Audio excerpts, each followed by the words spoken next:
इस वीडियो में हम जंपर केबल का उपयोग करके मृत बैटरी के साथ एक कार शुरू करने जा रहे हैं।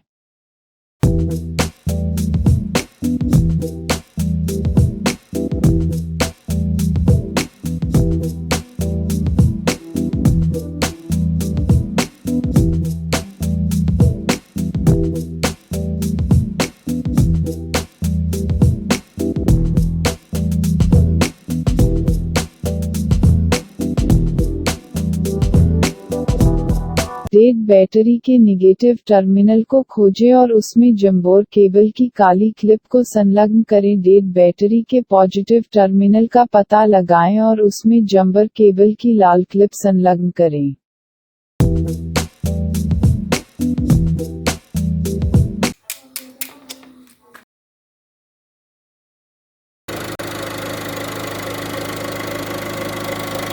दूसरी कार को स्टार्ट करें और जंपर केबल के दूसरी तरफ लाल क्लिप को पॉजिटिव टर्मिनल और ब्लैक क्लिप को नेगेटिव टर्मिनल से कनेक्ट करें।